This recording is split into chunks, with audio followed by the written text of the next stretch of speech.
علم دین کی کمی کے باعث ہم ہر وقت غربت کا رونا روتے رہتے ہیں، پریشانی کا رونا روتے رہتے ہیں، جبکہ مال کا ہونا یہ بہت بڑی آزمائش ہے۔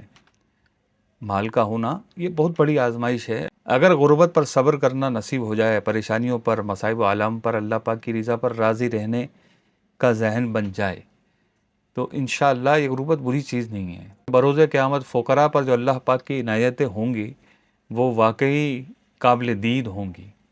رسول اللہ صلی اللہ تعالی علیہ وآلہ وسلم نے ارشاد فرمایا، بروز قیامت فقراء مالداروں سے 500 سال پہلے جنت میں داخل ہوں گے۔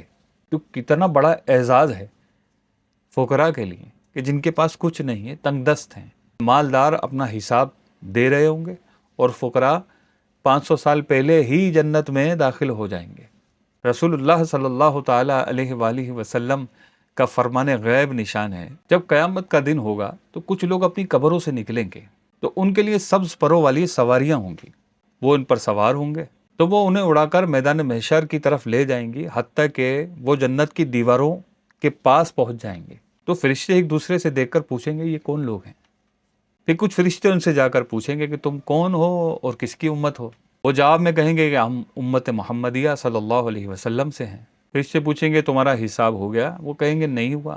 پوچھیں گے تمہارے اعمال کا وزن ہو گیا؟ تو وہ کہیں گے ہمارے اعمال کا وزن نہیں ہوا۔ کیا تم اپنے اعمال نامے پڑھ چکے؟ وہ کہیں گے نہیں۔ پھر فرشتے کہیں گے کہ واپس لوٹ جاؤ، یہ سب چیزیں پیچھے رہ گئیں۔ اس پر وہ لوگ کہیں گے کہ تم نے ہمیں کچھ دیا تھا جس پر حساب ہوگا؟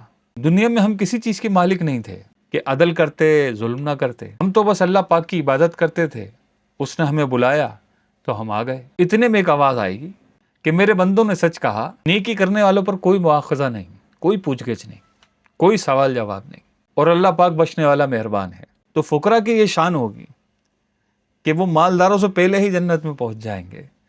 تو دنیاوی اعتبار سے تنگ دست ہونا، مال کی کمی ہونا یہ کوئی بری چیز نہیں ہے۔ اس کا نظارہ تو عین موقع پر نظر آنے والا ہے انشاءاللہ، جہاں ضرورت ہوگی اور مالداروں کو بھی ضرورت ہوگی اور فقراء کو بھی ضرورت ہوگی، وہاں فقراء کے اعزاز و اکرام کو دیکھا جائے گا۔ اللہ پاک عمل کی سعادت نصیب فرمائے۔ ملتے ہیں انشاءاللہ اگلی ویڈیو میں۔